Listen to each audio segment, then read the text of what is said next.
Good morning. Good morning. Happy Wednesday. Happy Wellness Wednesday. Um, I'm so excited. I can't believe that this is 101 episodes today. I hope you joined me for my 100th episode last week, and I hope you enjoyed it. If you didn't see it, I will drop the link in the comments so that you can go back and check it out.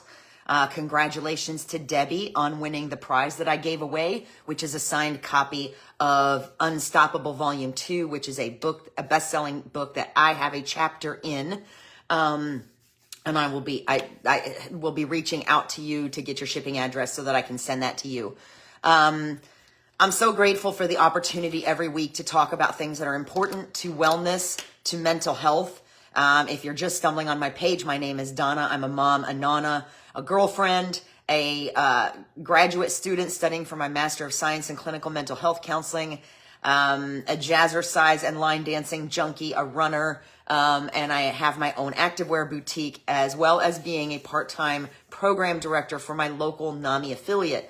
NAMI is the National Alliance on Mental Illness, although their focus is really more on mental health and increasing it and awareness. So again, because of all of those things and because of my own journey with wellness, I am grateful for this opportunity to share tips and tricks with you, learn from you as well, and cover so many topics that are under the umbrella of wellness, and so many of them overlap.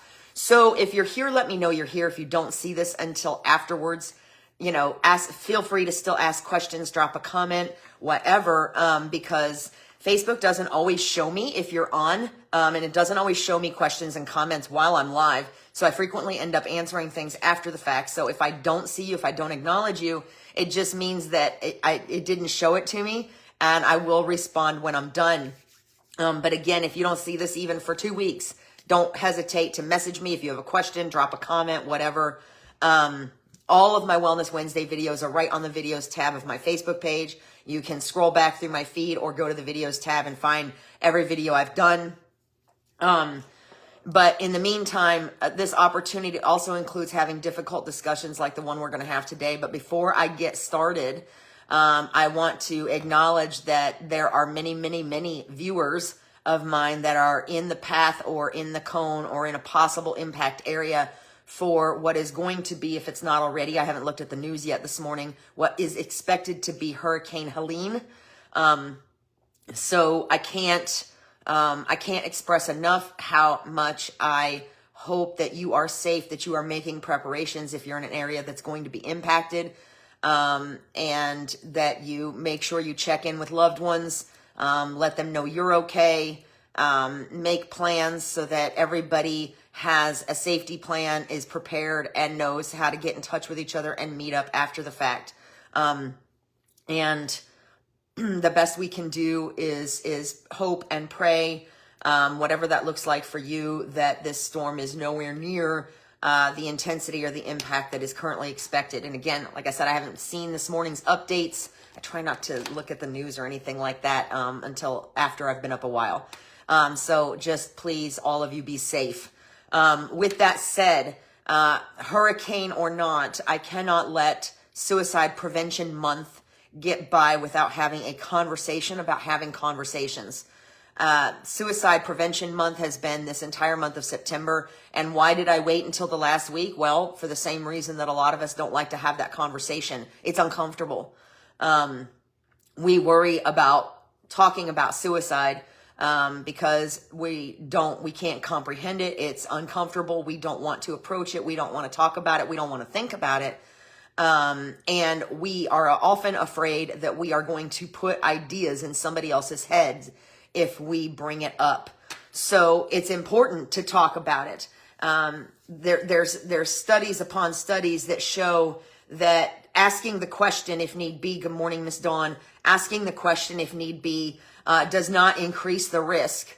And there's a lot of ways we can look at it. And this is actually a topic that we could dig into for days and days and days.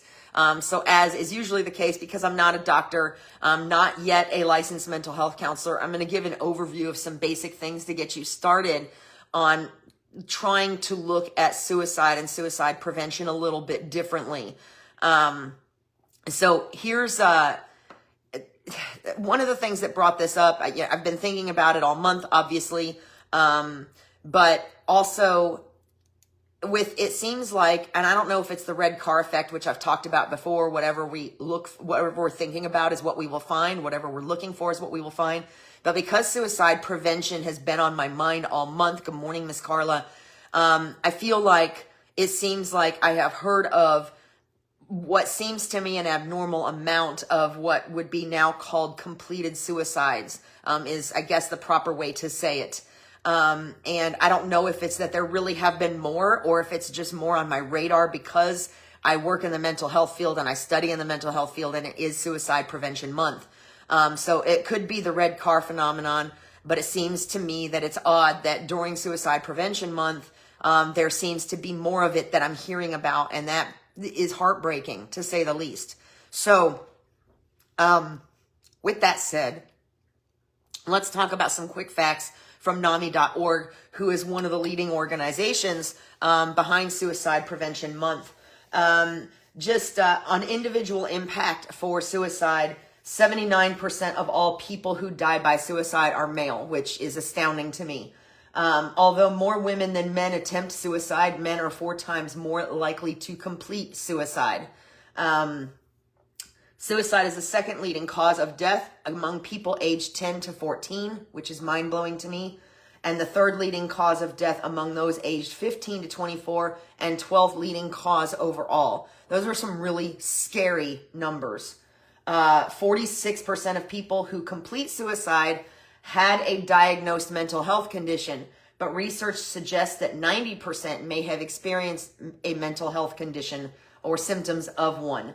On a community level, there's lists of prevalence by demographic group, and American Indian / Alaskan Native is one of the highest of those specific demographic populations at 8.5%.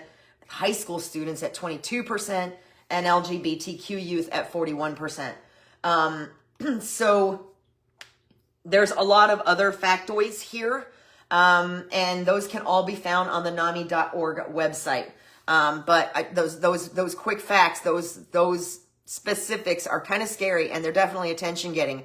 So obviously, suicide prevention is something we want to be talking about all the time, not just in the month of September, but an awareness month is a great place to start and to start learning more. So besides the recent occurrences, I've mentioned recently for the first time, a couple times in Wellness Wednesday videos, that when I was a teenager, I was in a local crisis center for discussing suicide. Now, I'm going to use this as an example of what you should not assume, because at the time I was 14 years old. I was experiencing a lot of adverse childhood events, which are now called ACEs. And I won't get into the nitty-gritty of those details, but in my case, this discussion about suicide, I can tell you, looking backward, that this was me crying for attention. But here's where a lot of people make that mistake. A lot of people, and that's why I'm using myself as an example of what you should not assume. You could think, I sometimes look back and I think, okay, putting me in a crisis center was probably a bit overreactionary.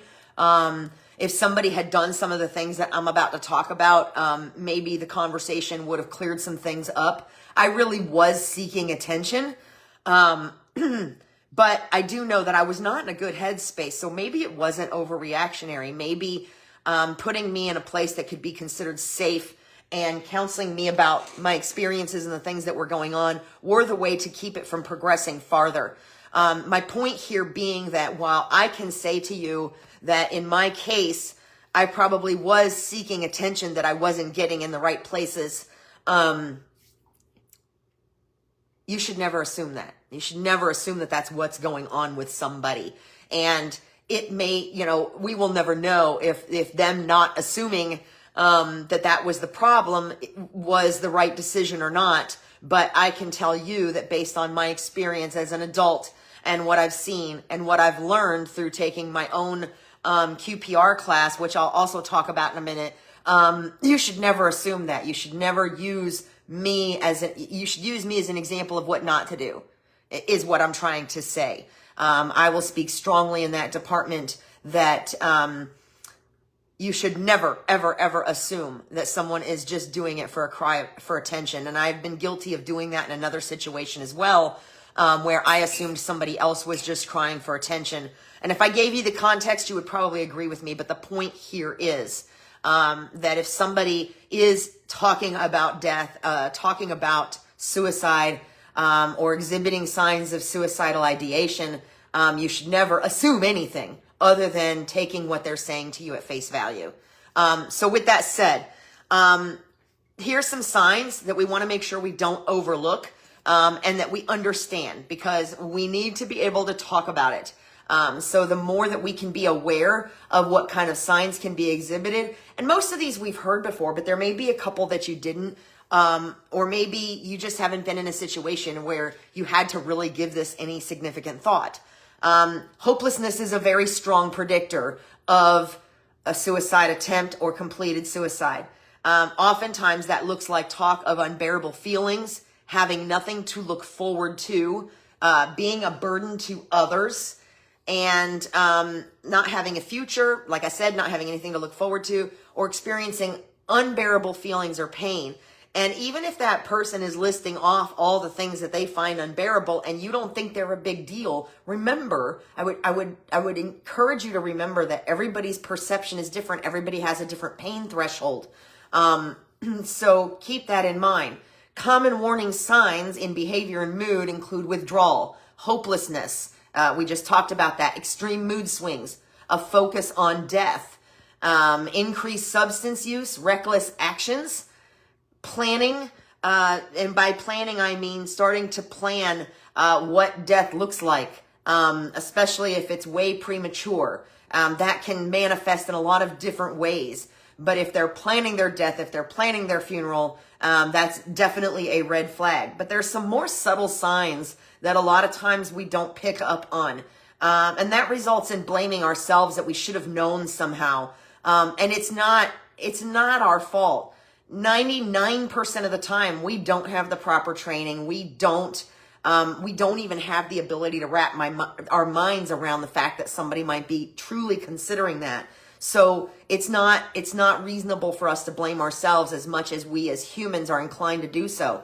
So some subtle signs that could get attention is if somebody's been very moody, very agitated, and there's all of a sudden calmness, and there's nothing else that you're aware of that's really changed. Giving away possessions, that's a big one. And that can look like a lot of different things. But more often it's prized possessions where you're just like, they know somebody who loves that, and all of a sudden something they would have never parted with before, they're like, here, why don't you take this? And sometimes that can sneak up on you. All of these things can sneak up on you where you may not realize till after the fact, till after the person has attempted or completed suicide that, oh my gosh, they were showing the signs. Most of the time, there is some kind of sign. Saying goodbyes instead of see you laters. Mood changes like depression, loss of interest, irritability or rage, humiliation or anxiety. So these are all, there's a lot more signs. And again, this is a rabbit hole that you can dig into all day, but I have a couple of really good sources for you, starting of course with NAMI. I found another website for a Christian mental health service that had some pretty in-depth information about suicide warnings and reasons, which I found pretty interesting. Because suicide prevention does in fact start with recognizing the signs and knowing what to look for and taking them seriously. Again, not just assuming that somebody's doing it for a cry for attention, or for manipulation purposes. It's very difficult. And the only way we can find out for sure if that's what they're contemplating is to ask, is to start the conversation. And one of the things that this Christian mental health service website talks about is that you cannot make a person suicidal by showing that you care. And that's I think it's a common thing we all think of. We don't want to ask the question. We don't want to say the word because we don't want to put ideas in their heads. And it's more important that we do ask the question if there are flags there that truly have us concerned. So, the power of the conversation. Let's talk about the what, the how, the why, the when. Reaching out can break isolation. If somebody's starting to isolate themselves off, especially if they're having suicidal ideation, reaching out to them, asking them if they're okay, can break that isolation and offer hope. It can also open the door for deeper conversation. Now that might look something like, and I've got the website up, I've got my notes here. It might look something like, I noticed you're not yourself lately. Do you want to talk? That's a more indirect way of saying it. You might say, I've been feeling really concerned about you lately. Noticed some differences, wondering how you're doing. Wanted to check in with you because you haven't seemed like yourself lately. Or there's also more direct questions, such as, are you having thoughts about harming yourself? If somebody's giving you that hopeless feedback that they are a burden to everybody and that they just want to end things or they want to escape things, the more direct questions are okay. You can say, are you considering harming yourself? And then a lot of times that will open the door to questions, and other questions you can ask if they admit to having those feelings are, when did you start feeling like this? Did something happen that made you start feeling this way? More importantly, reassuring them that they're not alone. Now, here's what, and another great question is, how can I help you right now? That's a great question.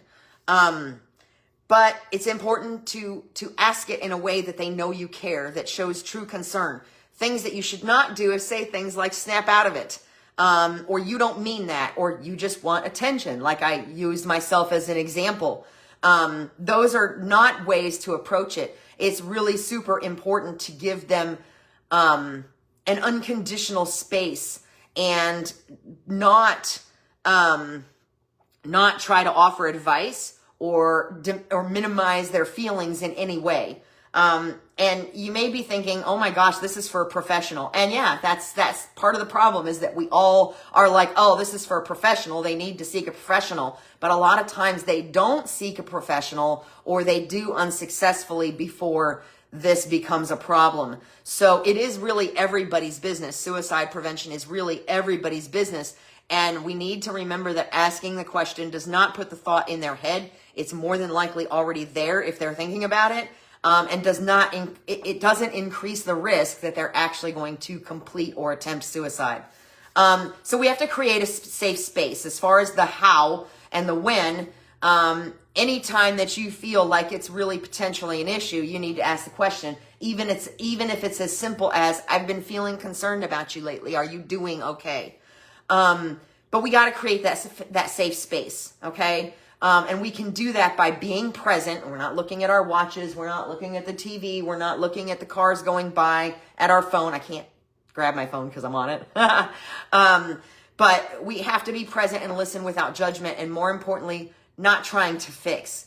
So interestingly enough, when I went to my residency, one of the things that really showed about me and a couple of my other cohorts is that we go in to counseling initially until we're corrected, thinking we have to fix everything immediately. Okay, I absolutely will post some of that information in the comments, Carla. I'll post a link to this website that I was pulling that from, and also to NAMI and a couple other places. I will definitely do that because this is important. So when I was at residency, one thing that became glaringly apparent with me and some of my cohorts was that we go into this thinking our job is to fix. We go in with a solutions focus, and being a solution focused person is not a bad idea. However, in the beginning of developing a counseling relationship, that is not the time to offer solutions. We tend to want to rush things when sometimes people need to talk and they need to feel heard. So we can do that by being present and just listening. And actively reflecting them by, just nodding or saying, okay, or I'm with you, or something like that lets them know that you're listening and that you're paying attention. Your body language can speak volumes in this case, but I have a tendency to be like, well, did you try this? Well, what about this? Well, have you thought about this? And that's not the way to go. you need to listen without judgment or without trying to fix things right away, because sometimes the biggest problem is that people don't feel seen or heard. Okay. So you can offer supportive phrases like, I'm here for you. You are not alone. Don't look at your watch. Don't look at your phone. Be present and in the moment so that you can be paying attention and listening for things that might be flags, that might tell you whether or not you need to ask the question. If you've started the conversation with, I've been a little worried about you. Are you doing okay? Do you need to talk? And that opens the door, then that is the time to be present and to be paying attention for cues that might say to you that you have to ask the question. So you don't have to have the answers. You just have to be present and have compassion. And that's hard for people like me who want to fix. We want to fix. We see potential solutions. So we want to point that out. We want to ask those questions. And that's actually one of the first things in our residency that they tried to correct in us. Was to just offer that safe space with that unconditional positive regard and not immediately try to just pelt them with possible solutions and specific questions about what they have or haven't tried, or have or haven't thought about. So same type of situation here. If you do find that they are expressing feelings of, expressing suicidal ideation, let them know that they're not alone and that they don't have to do this alone. Listen in an empathetic manner, no matter how negative the conversation seems. Be sympathetic, non-judgmental, and discuss options if it seems appropriate, like therapists, helplines, and support groups. And I'm not actually 100%. I did take a QPR class, but I'd have to dig back into it to look at the right ways. But if they're starting to express ideation, well, at that point, obviously, you don't want to leave them alone. You want to make sure they're in a safe environment where they don't have the tools to attempt anything. And you want to start talking about things like therapists and helplines and support groups. 988 is the national, September 10th was National 988 Day. It's the National Suicide Hotline. You can text it and get a live being that can help you with things. You can also go to the 988 website and chat with somebody there. And I think there's a phone number too. I know all this stuff, it's all in here, but it's not coming to the forefront right now. Good morning, Miss Patricia. So those are options that you can discuss. And there are sometimes even recommendations that you help that person get there. Here, let me take you to your primary care physician so you can talk to them. Here, I'm on my way to a support group, or I know where there's a NAMI support group going on right now, or any other organization support group. Let me give you a ride. Can I help you call your mental health counselor, and kind of stay with them and take those steps to put them on that path to getting help. Even if unfortunately, if it seems like they're in a really dire situation and they do have tools, then at that point you may have to consider calling 911. Most importantly, emphasize that seeking help is a sign of strength, not weakness. There is still very much a strong stigma attached to admitting to mental health issues. Admitting to mental health issues, admitting to suicidal ideation, and many, many people who think, especially in certain demographics, many people who think that seeking help is a sign of weakness or is an embarrassment to their culture, or their upbringing or whatever. So it's important really to emphasize that seeking help is a sign of strength, not of weakness. And again, I can't express enough the things not to do.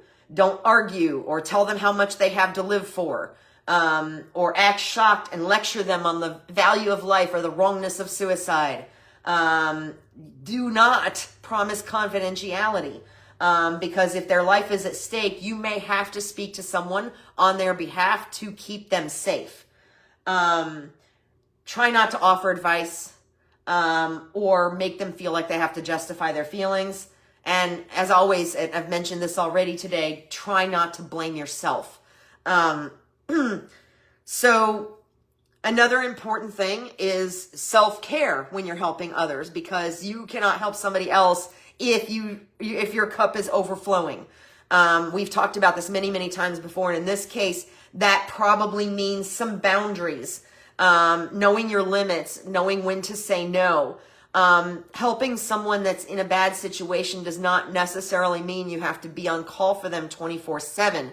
The goal would be to direct them to somebody that's more equipped than you. You can start the conversation, and it's important that we do.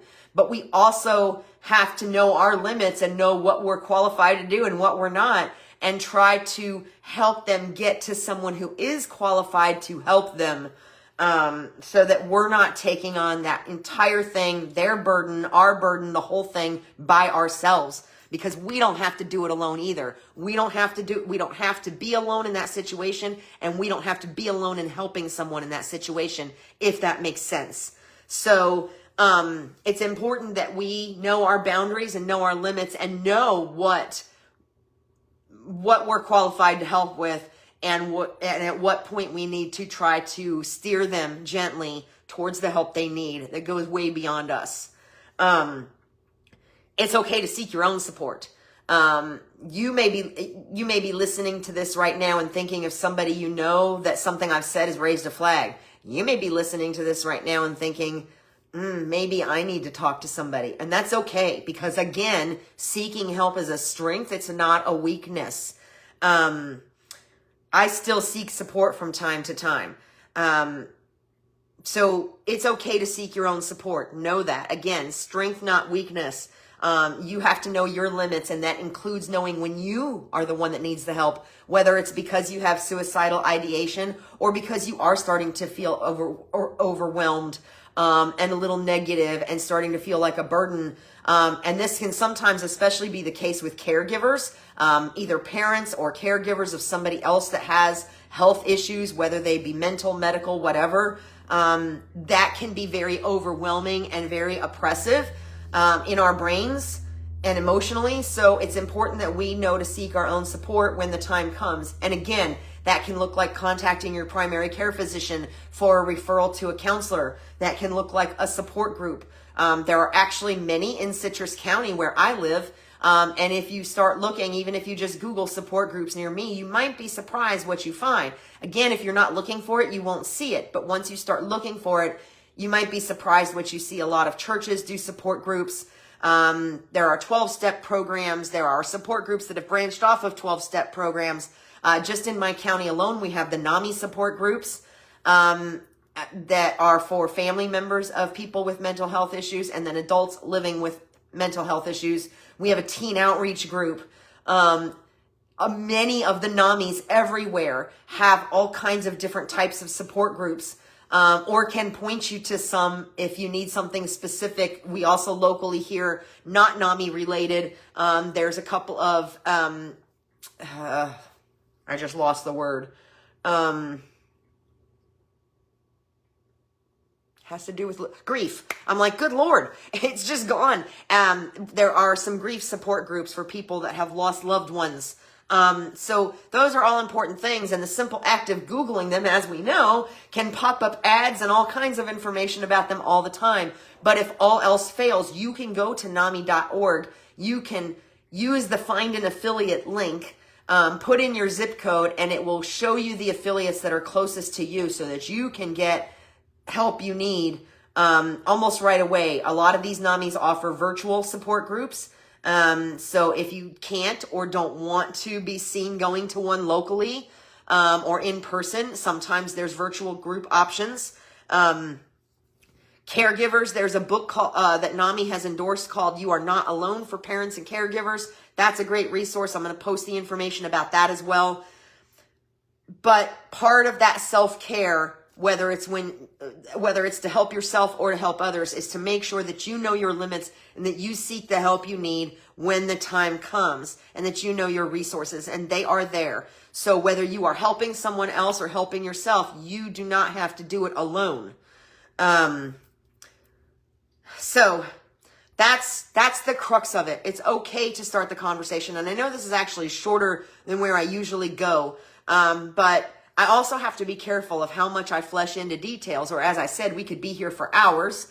And when really what you need to be doing, is looking at resources. So QPR, that's one of the things I want to talk about, because I have mentioned several times that one of the biggest things that keeps us from asking the question or talking to somebody about whether or not they're considering suicide or have suicidal ideation is that we are afraid we're going to put the idea in their head.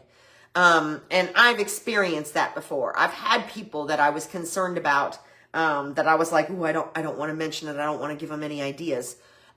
We probably don't have that much power. So that's a big thing, a big point right there to start with. We probably don't have that much power. And when I took the QPR class, which to specify, QPR means question, persuade, refer. And it is a class that is available right now for the most part. There is a small fee associated, and there's different levels with QPR. But keep an eye on websites like NAMI, like your local NAMI affiliate, and things like that, because sometimes you will find places where QPR is offered for free. The class that I took was for free, but it is proprietary information. I am not qualified as an instructor to teach it, so therefore I'm not going to dig into it that much. I did look last night, and a basic training, which is QPR Gatekeeper training, which is what I took. Again, you can sometimes find this offered for free, but you can also take it for $29.95. I'm not getting anything out of this. I'm just directing you where you can go to find this information, but I would also recommend that you consider Googling QPR near me to see if there is somebody offering a free class. The one that I took was offered for free. And again, there's a lot of different options there. And if it is something you're passionate about, you know, maybe you've experienced the loss of a loved one due to suicide, and you would like to learn more about and be more active in helping the prevention side, then go to this website, check it out. They have instructions on how to become an instructor, online training, in-person training, so on and so forth, etc. And when you take it, your certificate is active for 1 year. It looks to me like there is a free download here. That's not the class, but it's a PDF of a book called The Forever Decision. So there's some great resources there. It's definitely worth checking out. Again, I'm talking about it because it's there and because it's probably the most comprehensive program available for teaching you. Because I took it myself, I absolutely do not get anything out of referring you to it. I'm pretty sure that outside of my certificate, they don't even know who I am. But my belief before taking this class was, yes, that if I asked the question or raised the subject, that I was going to put ideas in the person's head, and that is not the case. So again, I can't stress enough, there are a lot of options out there. QPR, if you want to learn more about prevention, if you're passionate about it and want to become more actively involved in prevention and advocacy, QPR is a great place to start. NAMI is a great place to start. And again, like we discussed previously, if somebody's in dire straits, or really needs help right now, if they're in danger of harming themselves, then 911 is the first best choice. But if you don't think they're at that point, or you think they're at risk, but they're not at that point, 988, you can call or text 988, and you can chat them at the 988lifeline.org. NAMI also has a helpline. So there's lots of different options out there. Those are just the biggest ones that are the most well-known, and the most promoted. I'm sure there's many more, but those are the primary ones that I'm aware of that are kind of on a nationwide basis. So as I wrap this up, I want you to remember that when people are considering suicide or having suicidal ideation, it's often not about death as much as it is about escaping unbearable suffering that they're experiencing, whether it's emotional, physical, it could be pain. It could have to do with a difficult medical diagnosis. There's a lot of reasons, but it's usually not as much about death as it is escaping whatever it is that they perceive to be unbearable. And telling them that it's not unbearable is not the answer. So remember that they're looking at things differently, and that we don't understand what it's like to be inside their head. Small gestures make a huge impact. Check in with someone you care about this week, especially if they're on your mind. If I can't get somebody off my mind, that's usually a sign that I need to reach out to them. If all of a sudden I'm like, oh, I haven't heard from this person for a while. Oh, there's that person's name again. Oh, there, that's usually a sign that I need to pay attention and maybe just check in with them. And those kind of small gestures, especially when somebody thinks that nobody cares or that they're a burden, those kind of gestures can make a huge impact. And thank you most importantly for being part of this conversation. This is a hard conversation. And that's why we have to have it. We talked about the available training resources. I will drop some of them in the comments. There's, NAMI Citrus, where I live, also has a mental health 101 mental health first aid class coming up in October that is free. So if you are local and if you are interested, that is a 1-day class that is in person. You can register on the NAMICitrus.org website. I almost forgot about that. And that's mental health first aid. So that's also going to kind of cover the signs of suicidal ideation, things to watch for mental health issues in general. And it's a great class. I've taken that one as well. And again, that's being offered free. Most NAMIs probably offer that at some point, but if you're not in my local area, again, that's something else you can Google, find mental health first aid somewhere near you.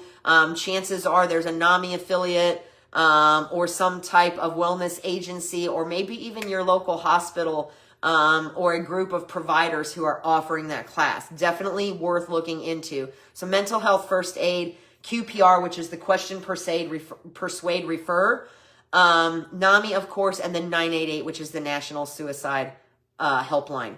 Thank you for being part of this conversation. I'm going to drop links for those resources. I'll drop a link for the NAMI.org suicide prevention page.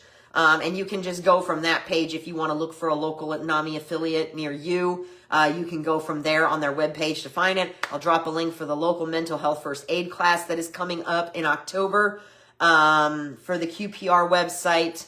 And again, I can't stress enough, 988. It's very simple to remember. You can text it or call it, or go to the 988lifeline.org. So, again, just remember the most important thing is that no one has to do it alone. Whether it's you starting the conversation with someone to check on them, or the person, or whether you're the one experiencing that need, nobody has to do it alone. There is help out there. And if you found this helpful, please be sure to share it. Suicide Prevention Month is over in just a few days, but suicide prevention is never over. And the more engaged we can become in this department, the more we can prevent year-round, every day, all the time. So, thank you so much. Again, if you found this helpful, please share. I will be dropping some links in the comments. And again, for those who view my Wellness Wednesdays, good morning, Miss Kayla. I'm wrapping up, but please go back to the beginning and watch. For those who are in an area that is possibly going to be impacted by Helene, I cannot stress enough, be careful, be safe, make the preparations, and take care of yourselves. As I said, if you found this helpful, please share. It's a very important conversation and one that we all need to be having. Thank you so much. I love you. I'll see you next Wednesday. And in the meantime, be well. Bye.